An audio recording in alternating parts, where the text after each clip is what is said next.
I love Pinterest, maybe a little too much. It's my favorite place to disappear into other people's lives or wardrobes. Perfectly curated outfits, color palettes, and the kind of personality you can almost imagine behind every aesthetic. So I came to the realization sometimes we aren't trying to choose outfits anymore, we try to choose personalities. Because when you're constantly met with overchoice expectations and a quiet voice that always says, no, not like that, it becomes easier to dress like the version you wish you were in this world than to figure out who you actually are. Everyone's like, what girl am I? Which girl is the best? Which girl is right? And it's like, none of them are. Like, you are a human. And that's also where trends like old money sometimes feel like cosplay. People who are genuinely wealthy don't need logo handbags, but people who want to belong in this world. Old money do not dress like this. It tends to look very costumey and sometimes unnatural. We adopt the costume first, hoping it'll teach us how the character thinks. That inherently is not bad, and none of that is your fault. Aesthetics aren't just clothes anymore. They become a label, a shortcut to an identity. And capitalism loves that. There's always a new lifestyle to buy into, a new it piece you need. And that's how, over the last couple of years, I somehow lived through 5 completely different style aesthetics and identity crisis. So my wardrobe looks like this, and this, and this. And I also don't know what's going on here. What started as inspiration slowly began to feel like obligation, as if choosing one meant abandoning all the others. And somewhere between inspiration and overchoice, between finding yourself and the constant outer push to reshape and optimize, you might have lost track or never experienced what actually feels like you. Hello? It's me, calling from the Poetry Club. Aesthetics are less an expression of who we actually are and more like an identity starter kit, ready-made thing, because it offers a more presentable version of yourself that you can show to the world. Platforms like TikTok and Instagram speed up this process and make you feel like everything has to be an aesthetic nowadays. We are no longer able to identify when somebody is just wearing something. Like if somebody is wearing a lot of pink, it's no longer just somebody wearing pink, it's the Barbie aesthetic. The way you dress, the way you decorate your room, how you drink your coffee, it turns personal taste into categories. Clean girl, coquette, dark academy, Scandi girls. In the beginning, it is harmless, even fun, but it can create the impression that you have to pick a lane in order to be taken seriously. This constant conflicting inside of my body because I'm just like, who am I? I love 2 different aesthetics. I don't like the word aesthetic. So the problem isn't the trying. Trying is good. Trying is necessary. The problem is that the internet rewards decisiveness over discovery. Pick a character, choose your fighter, and suddenly you shift from what do I like to who do I become if I wear this? Who am I supposed to be in this world? Old money is one of those examples that reveals more about our hopes than our habits. Visually, it's unmistakable. Pearl earrings, line button-ups, tennis skirts, quiet colors. It promises stability, elegance, a sense of ease that feels almost like emotional wealth. But like every aesthetic, it carries 2 truths at once. For some, it's just beautiful inspiration. For others, it feels like a romanticized version of privilege presented as a personality. The irony is that people who are actually money don't dress like the TikTok version of it. They don't have to perform well, attending a fancy dinner in sweatpants just because they can.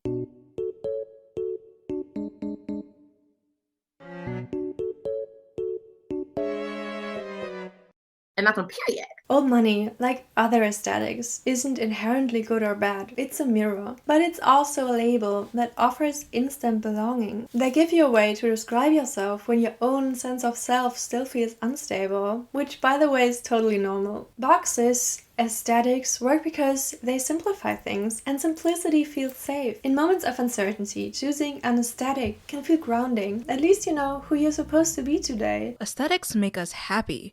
They provide connection, relaxation, and satisfaction in life. But that same comfort can turn limiting. A box that once supported your outfit choices starts guiding your behavior, your preferences, your emotional range. A list of what someone like you would wear, enjoy, buy, or post. And if that feels too much, you can simply choose again. And these boxes didn't appear out of nowhere. They serve a cultural purpose, making individuality easier to understand in a world full of information. And they serve an economic one. The world knows where to sell to you next. If I'm going over an hour scrolling on TikTok TikTok, like, my decisions are totally not my own and are being decided for me. Aesthetics, at least how they're working today, are the perfect tool for marketing and advertisement. They promise transformation without asking for too much. It's easier to click buy than to actually get in contact with your inner self. You know what's also easy? Clicking the subscribe button. Self-expression also almost feels like a subscription model. There is so much shoved in our faces that we need to buy. Every single thing is ads. Did you also notice something about Pinterest lately? It doesn't feel like Pinterest anymore. I mean, I even call it safe space on my phone, but every second to third pin is an ad. Sometimes it's almost unnoticeable until I click on it to save it on a pin board and get straight sent to Amazon to never return. I didn't ask for that. Let me grab my tablet so we can make a quick scroll and see how many ads there actually are. 1, 2, 3, 4, 5, and the rest is increasingly AI generated, and I don't know what's worse. That kind of marketing can be really sneaky. It doesn't always feel like being pushed. Sometimes it feels like an invitation first, marketed as an investment in self, until at some point you feel like it was your own choice from the beginning. And what begins as inspiration turns into a pattern. The market understands the psychology of wanting. Capitalism doesn't want you to find your identity. It wants you to keep searching, because searching means buying. And that's how it almost feels like a formula, a wheel that keeps spinning. Inspiration overload, pressure, exhaustion. And the relief is reinvention.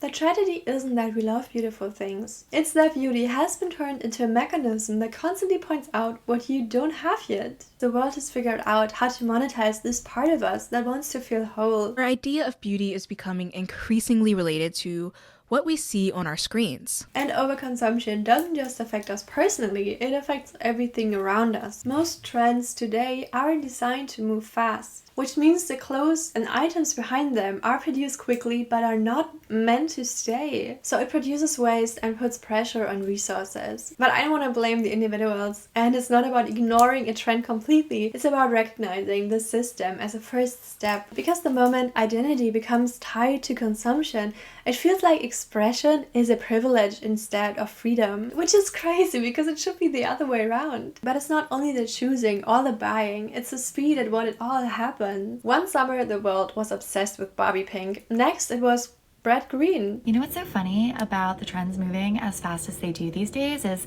I can't even tell who is ahead of the curve, behind the curve, right on trend. If I see someone walking down the streets in skinny jeans. But it wasn't always like this. There were decades where a single aesthetic shaped a whole generation. Or maybe it was the other way around. And maybe it's worth remembering that identity once moved at the speed of real life. Style evolved slowly, almost organically, built out of community, rebellion, or shared urgency. Colors against violence, softness against control, against the dark, brutal world they were resisting. Young people across America became increasingly disillusioned with the Vietnam War and the government's policies.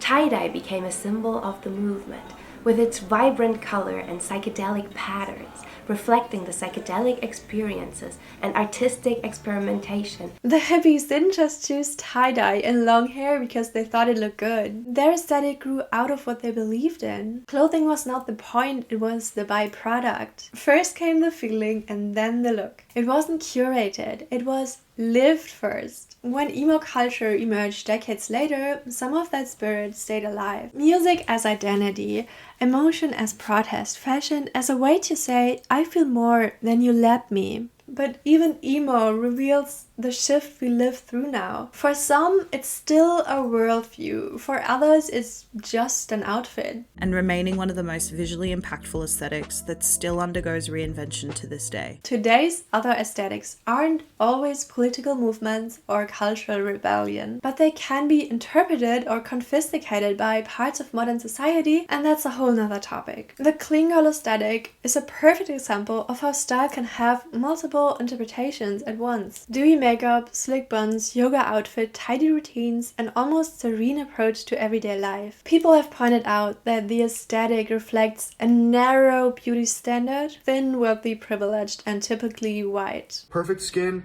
Lululemon, Pilates class, green juice, straight hair fresh out of the salon. These are all things associated with either whiteness or wealth. It's just weaponizing the idea of cleanness to maintain a social hierarchy. Others argue that the aesthetic can unintentionally reflect an older and more conservative type of femininity. These are videos that celebrate domestic activities, so partner-focused living and traditional gender roles. The popularity of this content shows us the broader cultural shift towards traditional values. Still, for a lot of people, none of that is their starting point. They see clean girl as a mood rather than a message. Some of today's aesthetics were born out of movements, yes. The hippie look carried anti-war ideals long after the protests faded. Punk held onto its defiance even when rebellion became a fashion theme instead of a political necessity. But fashion always outlives the moment that created it. A style can survive even when its original meaning doesn't. Sometimes because people still resonate with that idea, and sometimes just because the patterns and colors are beautiful. Not every aesthetic needs to have a movement or a message in the old sense. They can simply be a vibe, and maybe that's okay. Maybe we don't need to attach meaning to every piece of clothing we put on our bodies. And maybe I made aesthetics seem a bit dramatic in the first half of the video. They become harmful only when we treat them as destinations instead of starting points. For a lot of people, especially in phases of transition, they offer grounding. When the world tells you be yourself, but no one ever explains how that actually works. Trying on an aesthetic gives shape to a version of you that hasn't fully formed yet. You can see yourself reflected in something, and maybe that helps you to see who you are internally. Because once you remove the expectation to become this aesthetic, it can become a creative playground. A space where you can exaggerate, soften, shift direction, try something bold,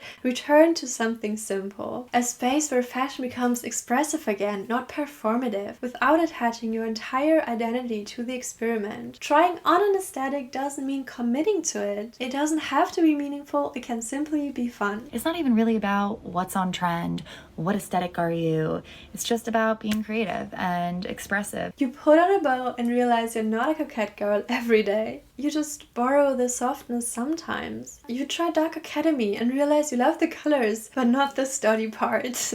You wear a Y2K miniskirt and discover you enjoy the drama for a day, even if hot pink never becomes your signature. And it's also okay to discover you belong to several aesthetics or to none at all. And sometimes the best part of aesthetics is simply having a name for something you always liked. For example, I kept looking for dark red, gold details and vintage star objects to decorate my bathroom. Thanks to Pinterest, I found out it's actually called vintage circus aesthetic. And being able to give it a name made finding inspiration so much easier. There are a ton of micro aesthetics you have probably never heard of, but they're actually so iconic and so funny. Let me read some out to you. We have castlecore, goblin core, eclectic grandpa, coastal grandma. And experimenting with aesthetics also doesn't have to mean buying an entire new wardrobe every time you change directions, even if the internet sometimes makes it feel like that. You can explore a look with thrifted pieces, flea market finds, borrowed items, or simply by styling what you already have in different ways. You can also sell your old pieces the same way and make them part of a more sustainable, better circle. Makeup is a huge part of aesthetic too. A hairstyle can change the entire look. Clothing alone doesn't make the transformation, which is great news, because it means experimenting with your identity can be creative and sustainable at the same time, and a lot less expensive than the algorithm wants you to believe. And besides that, it can be a tool for courage and connection. Feminine aesthetics have always carried a strange cultural tension. They're easy to joke about, easy to label as shallow, but they're also one of the few spaces where women actually choose how they want to be seen. In a world that constantly interprets women even before they speak, deciding your own visual language becomes a form of autonomy. I decide the version of myself that shows up today, refusing to shrink, refusing to dress for the male gaze. How to dress to attract a man, a tutorial. Rule number 1, make sure your hair is always long and lustrous and never put up. It's simply dressing for yourself, and sometimes that alone can feel like an act of bravery. Pinterest girls, TikTok fashion creators, the girls and boys who walk into the world wearing something unapologetically bold. They're not asking for permission to be colorful, maximalist, dramatic, or too much in whatever way feels true. In a culture that still undervalues femininity, or labels certain colors or clothing like skirts and dresses as something only a woman should or could wear, and frames enjoyment of beauty as something unserious. These people show that style can, but doesn't have to be, just decoration. They are our permission slip, that visibility is okay, that being fully ourselves is okay. From there, it's only a small step toward connection. Aesthetic offers a familiar kind of recognition. When someone dresses in a way that reflects a feeling you also gravitate toward, it feels like a shared language, long before words are spoken. Aesthetics don't make or break us by themselves. It's just a tool, not a verdict. It can guide you, inspire you, confuse you, overwhelm you, but it can't decide who you are. That part is yours. So I'm gonna be a coastal grandmother next. And you? I want to tell the people out there that thank you for supporting me